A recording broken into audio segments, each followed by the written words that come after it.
Hello everyone, a very good morning, good evening to all of you. मेरा नाम प्रिया है और आप सभी का इस सेशन में बहुत बहुत स्वागत है। स्टूडेंट्स, जैसा कि आप देख रहे हैं, मैंने एक नया इनिशिएटिव आप लोगों के लिए शुरू किया है। ये जो इनिशिएटिव है, इसमें मैं सब्जेक्ट वाइज क्विज लेके आने वाली हूँ हर ट्यूसडे को आप लोगों के लिए। ठीक है, इसमें जो है IR, economy, polity, history, geography, है ना, साइंस एंड टेक, हर एक आपके जीएस पेपर के जो सब्जेक्ट्स है ना, उससे रिलेटेड क्विज हम लोग डिस्कस करेंगे।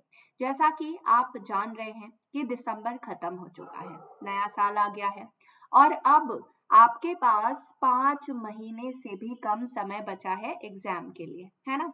तो आपकी तैयारी ऑलमोस्ट हो गई होगी, एक बार से 2 बार तो आपने ऑलरेडी सब्जेक्ट को अपने पढ़ ही लिया होगा, है ना। इसी वजह से ये क्विज सीरीज है, ताकि आप ये समझ सकें कि कौन से ऐसे क्वेश्चंस हैं, किस तरह के क्वेश्चंस पूछे जा रहे हैं, कहाँ पे हम अटक रहे हैं, कौन सी चीजों को हमें जो है बार बार फिर से दोहराने की जरूरत है। ठीक है, वैसे मैंने सोचा था कि डेली लेके आऊंगी, लेकिन सिर्फ हफ्ते में एक दिन ही हो पाएगा। ठीक है, तो स्टूडेंट्स, मैं कोशिश करूंगी कि 2 से 3 जो है आपके सब्जेक्ट्स एक सीरीज में कवर करूं। ठीक है, और ज्यादा से ज्यादा क्वेश्चंस भी कवर करने का प्रयास करूंगी।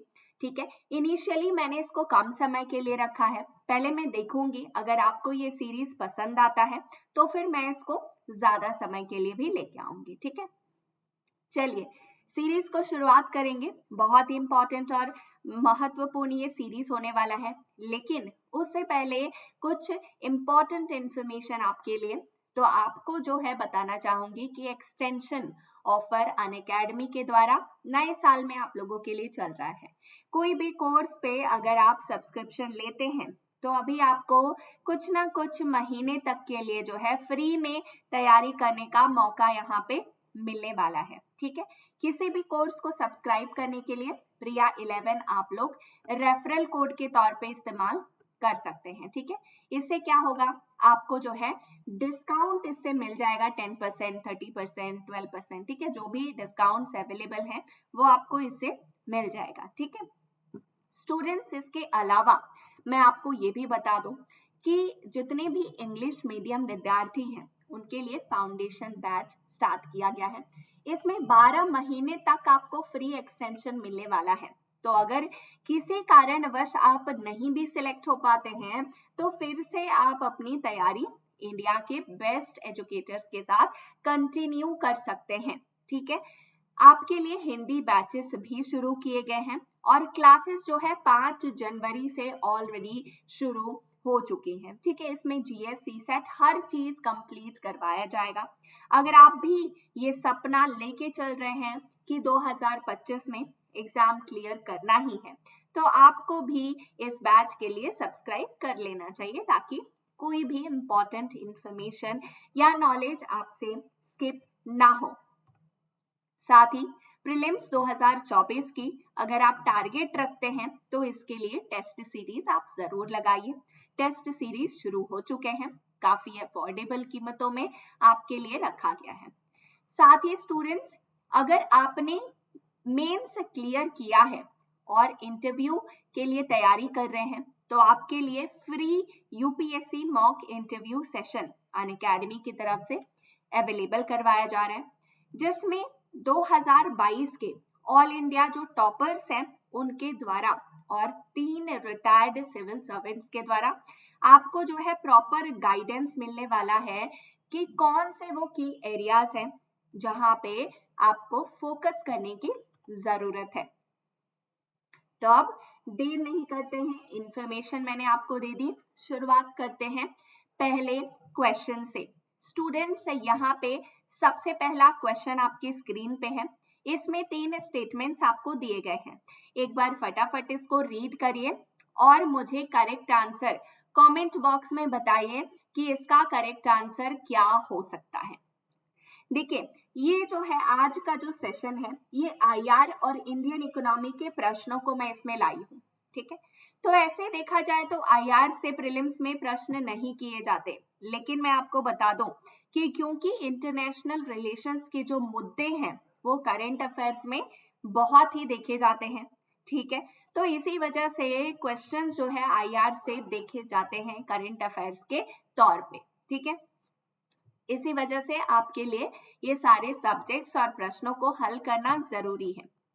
तो अब तक आपने तीनों ही स्टेटमेंट्स को पढ़ लिया होगा, आशा करती हूँ।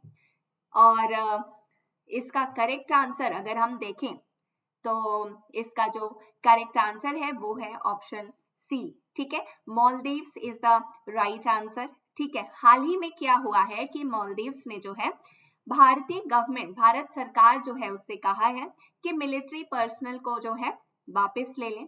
मालदीव्स की जो सरकार है उसने ये डिसीजन लिया है कि वो जो इंडिया के साथ एग्रीमेंट है ना, जो कि भारत को जो है हाइड्रोग्राफिक सर्वे मालदीवियन वाटर में अलाउ करती है करने के लिए, उसको रिन्यू नहीं करने का फैसला किया है, ठीक है। इसी वजह से जो है अभी मालदीव्स और भारत के संबंधों में थोड़ी सी ऊंच नीच चल रही है। ये जो एग्रीमेंट है इसको 8 जून 2019 को साइन किया गया था, जब prime minister Narendra Modi ji visit किए थे मालदीव्स, ठीक है। तो पर्सनली ये एग्रीमेंट साइन किया गया था। इस एग्रीमेंट के सिग्नेचर से भारत को जो है हाइड्रोग्राफिक सर्वे मालदीवियन वाटर में और टेरिटरीज में करने का मौका मिल गया था। हाइड्रोग्राफिक सर्वे की अगर बात की जाए ना, तो इसको बेसिकली शिप के द्वारा कैरी किया जाता है, जिसमें सोनार जैसे मेथड्स का इस्तेमाल किया जाता है ताकि जो फीचर्स है ना वाटर बॉडीज के, उनको जो है समझा जा सके, ठीक है। तो वाटर बॉडीज के बेसिकली फीचर्स को समझने के लिए इस सर्वे को कंडक्ट किया जाता है, ठीक है। साथ ही स्टूडेंट्स ये जो सर्वेज है US national oceanic and atmospheric administration यानी कि नोआ के अकॉर्डिंग अगर देखा जाए तो ये जो है वाटर का जो डेप्थ है वो बताने में मदद करते हैं, ठीक है। साथ ही सी फ्लोर और कोस्टलाइन की जो शेप है वो भी ये दर्शाते हैं, ठीक है। लोकेशन जो पॉसिबल ऑब्स्ट्रक्शंस होते हैं उनको भी ये दर्शाते हैं, और वाटर बॉडीज के फिजिकल फीचर्स के बारे में भी ये जानकारी देते हैं, ठीक है। आइलैंड नेशन जो है इसको 2 हेलीकॉप्टर और एयरक्राफ्ट जो है इंडिया के द्वारा प्रोवाइड किया गया है, ताकि जो है नेशनल डिफेंस फोर्स को, ताकि इमरजेंसी मेडिकल इवैक्यूएशन और डिजास्टर रिलीफ ऑपरेशंस यहाँ पे कंडक्ट किए जा सके, ठीक है। तो आई होप ये क्लियर है आपको ये प्रश्न और इसका उत्तर, ठीक है। एक सेकेंड रुक जाओ, मैं एक बार चेक कर लेती हूँ whether it is working or not. Yes, it is working, ठीक है। तो स्टूडेंट्स हमने एक क्वेश्चन और उसके प्रश्न और उसके उत्तर को समझने का प्रयास किया। आगे बढ़ते हैं अगले प्रश्न की ओर। अगला क्वेश्चन छोटा है, इसमें स्टेटमेंट्स नहीं है। इसमें पूछा जा रहा है कि India has decided to provide $75 million to which country for reconstruction efforts in earthquake hit areas, ठीक है। तो यहाँ पे ऑप्शंस आपको दिए गए हैं नेपाल, जापान, अफगानिस्तान और टर्की, ठीक है। इसी में से आपको चुनना है कि कौन सा सही आंसर है। फटाफट मुझे कमेंट में आंसर बताने का प्रयास कीजिए। कुछ समय मैं आपको दे रही हूँ ताकि आप सही आंसर बता सकें। सोचिए क्या करेक्ट आंसर हो सकता है।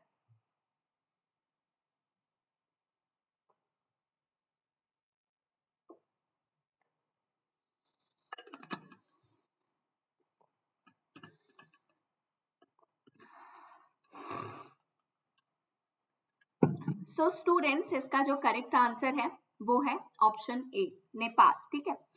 रिसेंटली क्या हुआ था कि एक्सटर्नल अफेयर्स जो है एस जयशंकर जी, उन्होंने अनाउंस किया था कि इंडिया जो है $75 मिलियन फाइनेंशियल पैकेज को एक्सटेंड करेगा, ताकि नेपाल का जो वेस्टर्न डिस्ट्रिक्ट है ना उसके इंफ्रास्ट्रक्चर को रिकंस्ट्रक्ट किया जा सके, ठीक है। ये क्यों उन्होंने शुरू किया था? क्योंकि उन्होंने देखा था, उनका पहला विजिट था, इंटरनेशनल फॉरेन विजिट था, ठीक है। और उस टाइम पे उन्होंने देखा था कि नेपाल जो है वो अर्थक्वेक से बहुत बुरी तरह से हिट हुआ था, ठीक है। तो इसी वजह से उन्होंने ये डिसीजन लिया, ठीक है। उन्होंने ये भी बताया कि इंडिया जो है वो नेपाल की जो स्थिति है वो अर्थक्वेक की वजह से बहुत ही खराब हो गई थी नवंबर में पिछले साल, ठीक है। और उन्होंने कहा कि इंडिया का जो कमिटमेंट है ना अपने नेबरिंग कंट्रीज के प्रति, वो जो है कंटिन्यू रहेगा, स्पेशली नेपाल के साथ। तो ये स्टेटमेंट उन्होंने दिया था। तो इसका करेक्ट आंसर आप समझ के साथ ही जुड़े हुए जो भी इंफॉर्मेशन थे। स्टूडेंट्स, अगर हम अगले प्रश्न की बात करें तो इसमें आपसे पूछा जा रहा है economic community of west African states यानी इकोवॉस के बारे में। 4 स्टेटमेंट्स हैं इकोवॉस के बारे में, इसी से रिलेटेड आपको जो है आंसर देना है। इन चारों स्टेटमेंट्स को एक बार पढ़िए, क्या सही आंसर हो सकता है एक बार फटाफट मुझे कमेंट में बताइए।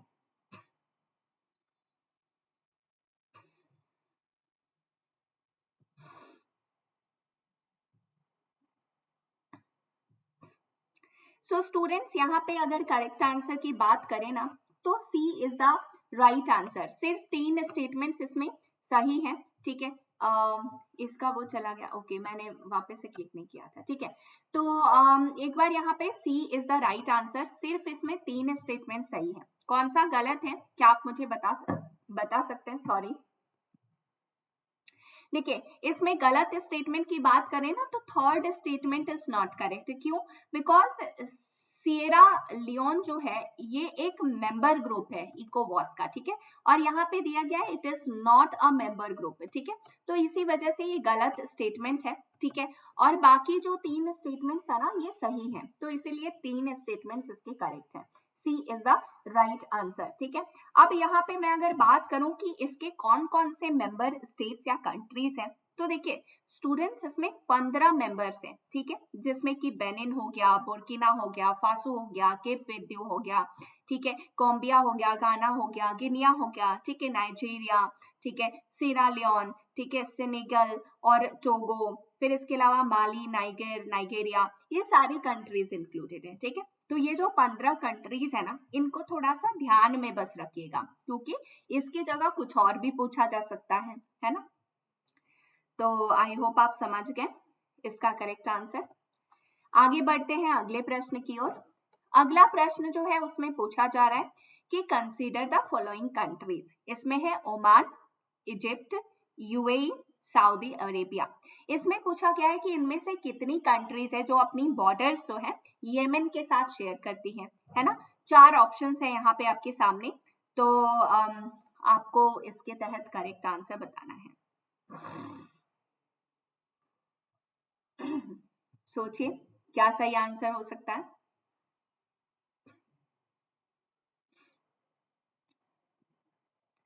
सो स्टूडेंट्स, बेसिकली इसका जो करेक्ट आंसर है वो है ऑप्शन बी। सिर्फ 2 कंट्रीज हैं जो बॉर्डर शेयर करती हैं, ठीक है। सबसे पहले तो येमेन जो है वो रेबल ग्रुप है हुथीज का, ठीक है, जिसको जो है इजराइल लिंक्ड शिप जो है जो कि इंडिया के लिए बाउंड था उसने सीज कर लिया था, ठीक है। इसके अंदर फियर ये दिखाया गया था कि जो रिसेंट गाजा कॉन्फ्लिक्ट चल रहा था जिसके बारे में न्यूज में हमने काफी जो है पढ़ा और सुना था, ठीक है, तो उसके डर की वजह से जो है इसको सीज किया गया था, ठीक है। और इजराइल ने क्लेम किया कि शिप जो है वो ब्रिटिश ओन्ड है और जापानीज ऑपरेटेड है, ठीक है। साथ ही जो हाईजैक किया गया था अनदर ईरानियन एक्ट टेररिज्म का, उसको भी इसने हाईलाइट किया था, ठीक है। तो येमेन जो है सऊदी अरेबिया के साथ बॉर्डर शेयर करता है नॉर्थ में, और ओमान के साथ नॉर्थ ईस्ट में ये बॉर्डर शेयर करता है। इजिप्ट और यूएई के साथ नहीं शेयर करता, और इसी वजह से इसमें करेक्ट आंसर है ओनली 2। समझ गए आप? आगे बढ़ते हैं। अब ये जो प्रश्न है ना इसमें जगह का नाम और लोकेशन आपको दिया हुआ है, ठीक है। इसके सामने आपको बताना है कि क्या ये जो जगह का नाम है ये इसी लोकेशन में आता है या दूसरे लोकेशन में, ठीक है। तो कितने स्टेटमेंट्स सही मैच किए गए हैं आपको ये बताना है, ठीक है। पहला है इशिकावा, साउथ कोरिया, लोकेशन इसका दिया गया है। दूसरा है एचे, इसका लोकेशन मलेशिया दिया गया है। तीसरा है बेलगोर्ड, इसका लोकेशन रशिया दिया गया है, ठीक है। तो स्टूडेंट्स इसमें करेक्ट आंसर की अगर बात करें, क्या आप बता सकते हैं क्या है सही आंसर इसका? कमेंट में मुझे बताइए, जितने भी लोगों को सही आंसर पता है एक बार मैं देखूं कि कितने लोग सही आंसर बता रहे हैं। बहुत ठंड है दिल्ली में। ओके, सो यहाँ पे अगर करेक्ट आंसर की मैं बात करूँ ना तो सिर्फ एक ही सही मैच किया गया है जो कि है 3, यानी बेलगोरोड जो है वो रशिया में है। बाकी HA की अगर बात करें तो ये इंडोनेशिया में है, ये मलेशिया में नहीं है, ठीक है, तो ये गलत हो गया। और इशिकावा की अगर बात करें तो स्टूडेंट्स ये जापान में है, ठीक है, तो इशिकावा जापान में है और HA इंडोनेशिया में, ठीक है, तो इसका करेक्ट आंसर है ऑप्शन ए। चलिए आगे बढ़ते हैं। अब जो क्वेश्चंस आपके सामने आ रहे हैं ना, ये इंडियन इकोनॉमी के क्वेश्चंस हैं। पहला क्वेश्चन है गवर्नमेंट सिक्योरिटीज से रिलेटेड, ठीक है, तो इसमें भी 3 स्टेटमेंट्स है आपके सामने, इसी से आपको जो है आंसर चूज करना है। एक बार पढ़िए, तीनों स्टेटमेंट्स को समझने का प्रयास कीजिए, क्या है, क्या पूछा जा रहा है, उसके हिसाब से आप मुझे कमेंट में आंसर कर सकते हैं, है ना।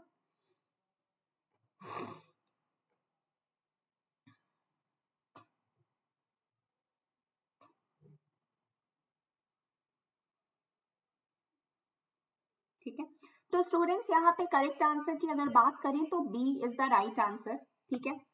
इसमें सिर्फ 2 स्टेटमेंट जो है वो सही है, ठीक है। पहले स्टेटमेंट की अगर बात करें तो ये गलत है, क्यों, क्योंकि ये जो है गवर्नमेंट सिक्योरिटीज ये सिर्फ सेंट्रल गवर्नमेंट के द्वारा नहीं बल्कि स्टेट गवर्नमेंट के द्वारा भी इशू किए जाते हैं, ठीक है, इसलिए पहला स्टेटमेंट गलत हो गया। दूसरा स्टेटमेंट करेक्ट है, शॉर्ट टर्म सिक्योरिटी जो है उनकी मैच्योरिटी लेस देन 1 ईयर होती है, साथ ही it can be used as a collateral to borrow funds in repo market, ठीक है, तो ये दोनों स्टेटमेंट्स बिल्कुल करेक्ट हैं। आगे बढ़ते हैं अगले प्रश्न की ओर। देखिए यहाँ पे इन ऑपरेटिव अकाउंट के बारे में आपसे पूछा गया है, ठीक है। इन ऑपरेटिव अकाउंट के संदर्भ में 2 यहाँ पे स्टेटमेंट्स है, इन दोनों ही स्टेटमेंट्स को ध्यान पूर्वक पढ़ना है और उसी आधार पर आपको प्रयास करना है आंसर देने का, ठीक है। तो मुझे एक बार कमेंट में आंसर बताने का प्रयास कीजिए, एक बार पढ़ लीजिए पहले, ठीक है, मैं आपको थोड़ा टाइम दे रही हूँ ताकि आप इसको पढ़ के समझ सकें।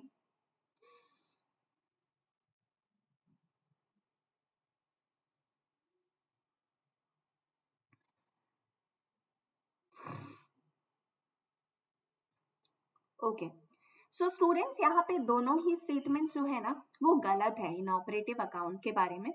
सबसे पहले तो रिजर्व बैंक ऑफ इंडिया ने रिवाइज्ड गाइडलाइंस जो है इशू किए हैं ताकि जितने भी इन ऑपरेटिव अकाउंट्स से जुड़े हुए अकाउंट्स हैं और डिपॉजिट्स हैं और जो अनक्लेम्ड डिपॉजिट हैं उनको जो है क्लासिफाई किया जा सके, ठीक है। अब इन ऑपरेटिव अकाउंट होता क्या है, देखिए इन ऑपरेटिव अकाउंट की अगर बात की जाए तो ये एक तरह का सेविंग्स अकाउंट या करेंट अकाउंट होता है। अगर इसको जो है लगभग 2 साल तक के पीरियड तक कस्टमर इंड्यूस्ड ट्रांजैक्शन नहीं किया जाता है तो इसको जो है इन ऑपरेटिव घोषित कर दिया जाता है, ठीक है।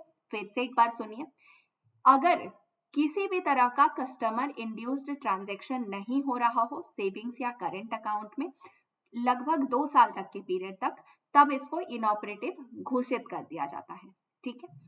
तो इसी वजह से जो है पहला स्टेटमेंट गलत हो गया क्योंकि इसमें 10 साल लिखा हुआ है, सिर्फ 2 साल के पीरियड तक है ना। और दूसरे स्टेटमेंट की अगर बात की जाए स्टूडेंट्स तो नॉर्म्स के हिसाब से अकाउंट होल्डर्स जो होते हैं वो वापस से रीएक्टिव अपने इन ऑपरेटिव अकाउंट्स को या फिर जो अनक्लेम्ड डिपॉजिट है उनको वापस से ऑपरेट कर सकते हैं, ठीक है। नो योर कस्टमर जो है KYC वो जो डॉक्यूमेंट्स है उनके थ्रू ये वापस से उसको क्लेम कर सकते हैं, ठीक है। तो इसी वजह से स्टेटमेंट दूसरा जो है वो भी गलत है, तो इसका करेक्ट आंसर है ऑप्शन डी। आगे बढ़ते हैं। अब यहाँ पे आप देख रहे हैं एक पूरा का पूरा पैराग्राफ आपके सामने है ना। इस पैराग्राफ को पढ़ के आपको बताना है कि जो अबव मेंशन पैराग्राफ है, लाइंस है, वो किस क्रॉप के बारे में बता रहा है, ठीक है।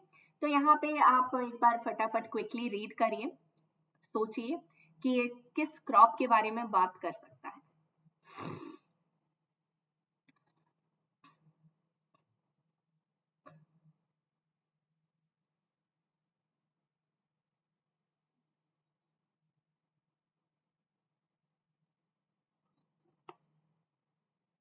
सो स्टूडेंट्स यहाँ पे अगर करेक्ट आंसर की बात करें तो pomegranate is the right answer, ठीक है।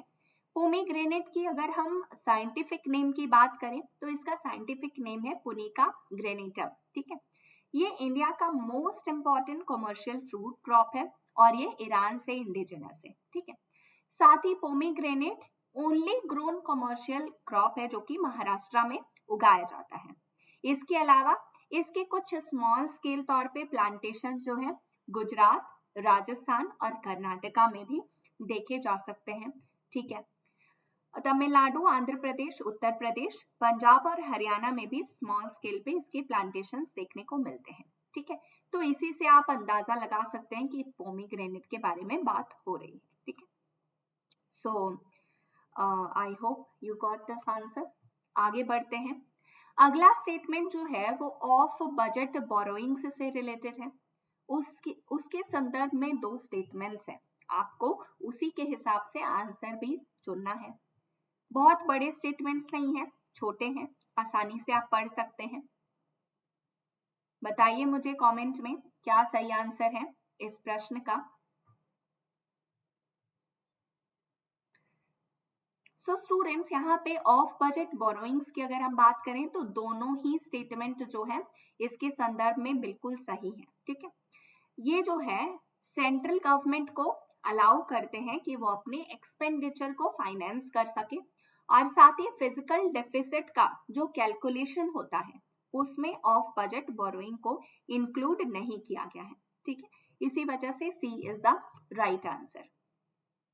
आगे बढ़ते हुए अगले प्रश्न की अगर चर्चा की जाए तो ये इंडिया और इटली के रिलेशंस के संदर्भ में है। उसके संदर्भ में तीन स्टेटमेंट्स है आपके सामने। इन तीनों ही स्टेटमेंट्स की अगर हम बात करें तो पूछा जा रहा है कौन से या कितने स्टेटमेंट सही है। तो यहाँ पे आप देख सकते हैं, एक बार रीड करिए, समझने का प्रयास कीजिए। मैं आपसे जानना चाहती हूँ इसका करेक्ट आंसर क्या है, कमेंट में मुझे बता सकते हैं आप।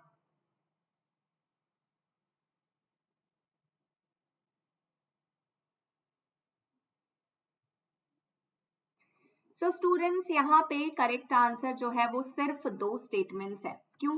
क्योंकि ये जो है ना, third statement, Italy is India's second largest trading partner in the EU, this is a wrong statement, क्योंकि इटली जो है वो इंडिया का फोर्थ लार्जेस्ट ट्रेडिंग पार्टनर है, सेकेंड लार्जेस्ट ट्रेडिंग पार्टनर नहीं है, ठीक है। इसी वजह से थर्ड स्टेटमेंट गलत हो गया और बाकी जो दो स्टेटमेंट्स है ना ये बिल्कुल सही स्टेटमेंट्स है, ठीक है। तो आई होप आपको सारे क्वेश्चंस और इसके आंसर्स प्रॉपरली समझ में आ गए। स्टूडेंट्स, सेशन एंड करने से पहले एक बार फिर मैं आपको याद दिलाना चाहूंगी कि अगर आप 2024 में इंटरव्यू दे रहे हैं तो आपके लिए specially free mock interview session जो है हमने प्लान किया है, जिसमें 2022 के टॉपर्स साथ ही 3 रिटायर्ड सिविल सर्वेंट्स आपको गाइड करने वाले हैं, ठीक है। तो इसके लिए आप एनरोल कर सकते हैं। साथ ही स्टूडेंट्स, प्रीलिम्स की टेस्ट सीरीज आप लोगों के लिए शुरू की गई है। अगर 2024 आप टारगेट कर रहे हैं तो ये टेस्ट सीरीज आप जरूर लीजिए और अपना प्रैक्टिस बेहतर बना सकते हैं, ठीक है।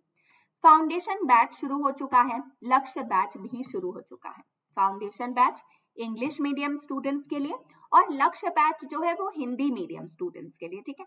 तो बेसिकली फाउंडेशन बैच जो है वो 12 महीने तक का है, इसमें फ्री एक्सटेंशन 12 महीने का मिलने वाला है, ठीक है। साथ ही स्टूडेंट्स, इसमें NCERT पे स्पेशल फोकस रहने वाला है, ठीक है, क्योंकि आप समझ रहे हैं कि NCERT जो है वो बहुत ही अहम हिस्सा है आपके UPSC सिलेबस का, ठीक है। तो इसमें जो है स्पेशल फोकस NCERT पे रहेगा और इसके तहत आप कोर्सेज को ले सकते हैं। यहाँ पे आप देख सकते हैं कि जनवरी में आपके लिए एक्सटेंशन ऑफर चल रहा है, ठीक है।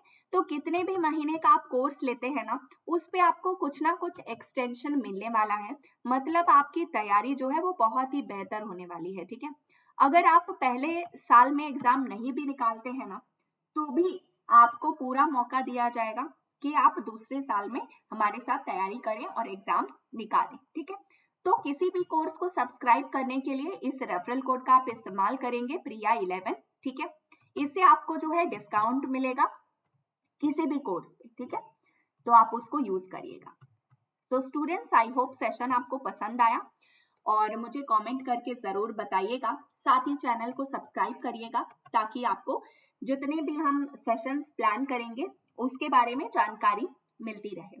स्टूडेंट्स स्पेशल क्लास भी है 6 से 8 बजे, जिसमें हम रिवीजन सीरीज को कर रहे हैं करेंट अफेयर्स के पिछले 6 महीने का। ठीक है, तो 6 से 8 का क्लास बहुत ही इंपॉर्टेंट है। अनअकैडमी पे आपको ये सेशन मिल जाएगा। तो मिलेंगे फिर से शाम के सेशन में। तब तक के लिए ध्यान रखिए, ज्यादा से ज्यादा प्रैक्टिस करते रहिए। Thank you so much everyone.